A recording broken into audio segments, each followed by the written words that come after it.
ಸ್ವಲ್ಪವೂ ಇಲ್ಲದೆ ಬರೀ ತಮ್ಮ ಸ್ವಾರ್ಥಕ್ಕೆ ಮಾತ್ರ ನಿನ್ನನ್ನು ಚೆನ್ನಾಗಿ ಬಳಸ್ಕೋತಾರೆ. ಸಂಬಂಧಿಕರೇ ನಿನ್ನನ್ನು ಚೆನ್ನಾಗಿ ಉಪಯೋಗಿಸ್ಕೊಂಡು ನಿನ್ನ ಬಳಿ ಇರುವ ಎಲ್ಲ ರಸವನ್ನ ಹೀರಿ ನಿನ್ನನ್ನು ಹೆಂಡಿ ಹಿಪ್ಪೆಕಾಯಿ ಮಾಡಿಬಿಡ್ತಾರೆ. ಮೈ ಡಿಯರ್ ಫ್ರೆಂಡ್, ಈ ವಿಡಿಯೋ ಮಾಡುವ ಉದ್ದೇಶ ಏನು ಅಂದರೆ, ನಿನ್ನನ್ನು ಉಪಯೋಗಿಸ್ಕೋತಾರಲ್ಲ ಅಂಥವ್ರಿಗೆ ನೀನು ತಕ್ಕ ಶಾಸ್ತಿ ಮಾಡಬೇಕು. ಅಂಥವ್ರ ವಿರುದ್ಧ ನೀನು ಹೋರಾಡಿ ಗೆಲ್ಲಬೇಕು.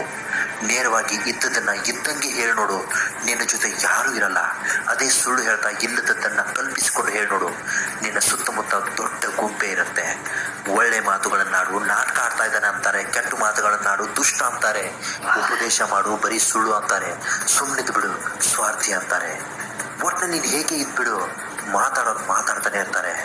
ಒಟ್ಟಿನಲ್ಲಿ ಅವ್ರ ಬಾಯಿ ಸುಮ್ಮನಿರಲ್ಲ. ಯಾವಾಗಲೂ ಇನ್ನೊಬ್ಬರನ್ನ ಗೇಲಿ ಮಾಡ್ತಾನೆ ಇರ್ತಾರೆ. ಅದೇ ಕೆಲಸ ಮಾಡ್ಕೊಂಡ್ಬಿಟ್ಟಿದ್ದಾರೆ.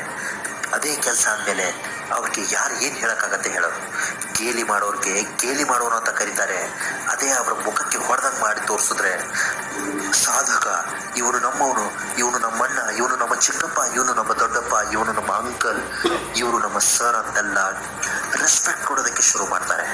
ಅಂತಹ ರೆಸ್ಪೆಕ್ಟ್ ನೀನು ಗಳಿಸ್ದಿದ್ದೆ ಆದಲ್ಲಿ ನೀನು ಜೀವನದಲ್ಲಿ ಸಾಧಿಸಿ ತೋರಿಸ್ದಂಗಾಗತ್ತೆ.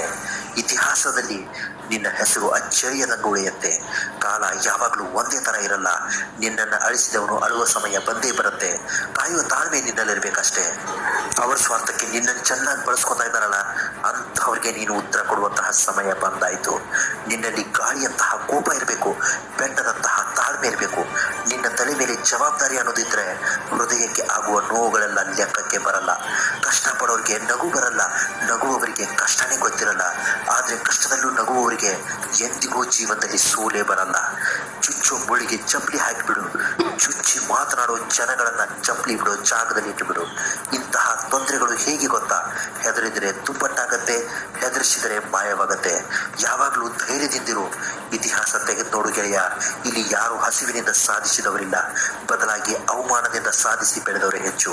ಅವಮಾನ ಅನ್ನೋದು ಹೊಟ್ಟೆ ಹಸಿವಿಗಿಂತ